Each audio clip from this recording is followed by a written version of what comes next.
that better? Mm-hmm.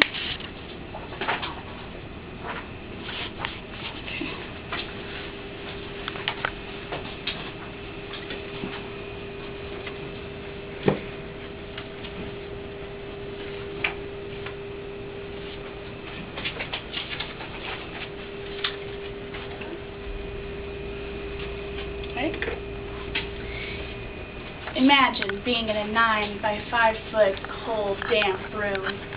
The only amenities you have are a bed, a sink, and a toilet.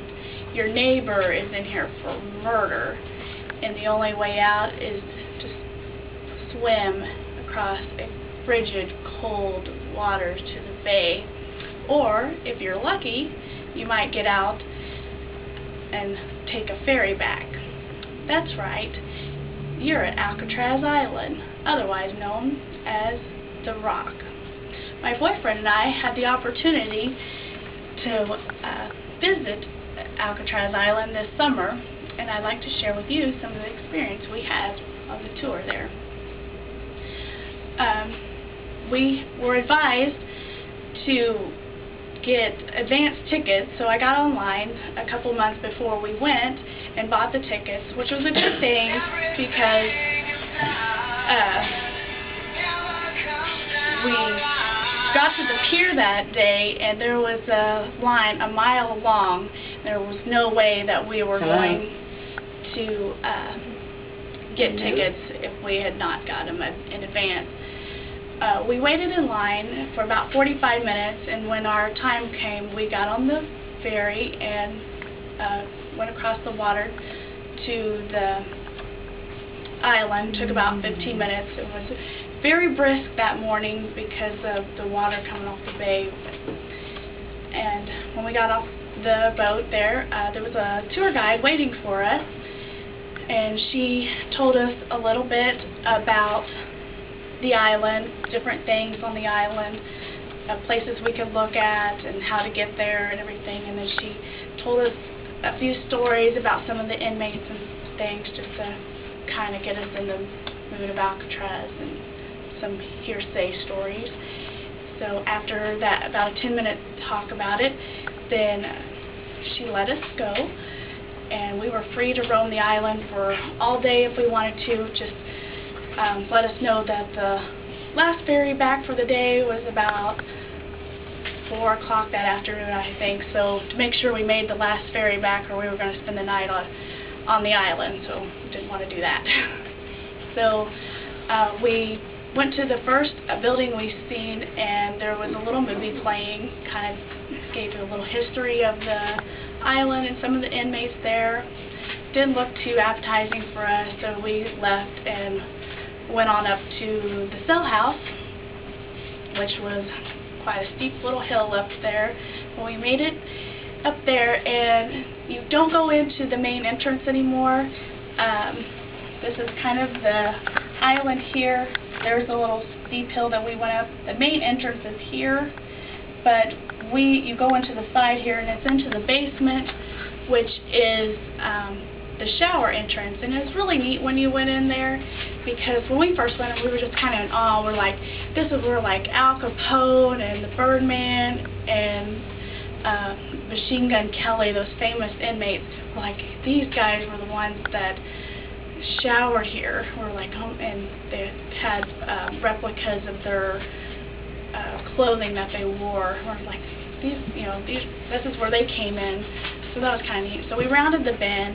They had the big showers out there in the middle, and you rounded the bend, and they had two more tour guides that gave you the headsets and showed you how to work them and everything. They were self-guided headsets, and then they pointed your way up the stairs, and then you were now in the cell house, which came up right up here. And when we got there, there was a sign that says, tour starts here. That's when you push the button. And a warden came on, one of the main wardens from back then, and that was kind of neat. It kind of took you back to the place, like you were back in time with them. And he guides you around Alcatraz into the sail house. brought you down to different places, like where the famous inmates were, which cell was theirs. He explained some of the famous escapes. One of the big famous ones was where they had taken the drills, the handmade drills, and drilled out the vent holes and made those dummy heads out of the real hair and everything. They still have the dummy heads there, and it shows where they drilled out. It was right down here, and showed how they got up the utility vents and crawled down and how they got out. That was a pretty neat one. And then the Battle of Alcatraz, he explained how that worked, where they had got up in this west gunnery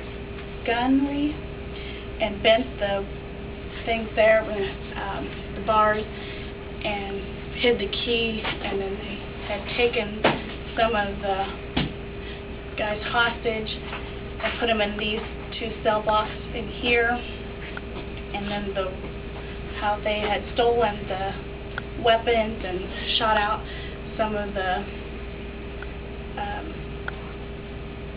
things there. And there's plaster missing where they had gotten in a fight and guns went off and everything. And we'd also went down into the D block, which is a place you don't want to go if you're an inmate. Al Capone spent a little bit of time there for getting in a lot of trouble. The reason you don't want to go there, this is kind of the isolation place, is because there's windows here and the ocean breeze comes off of there. And so it's really damp and chilly in this part. Kind of did that.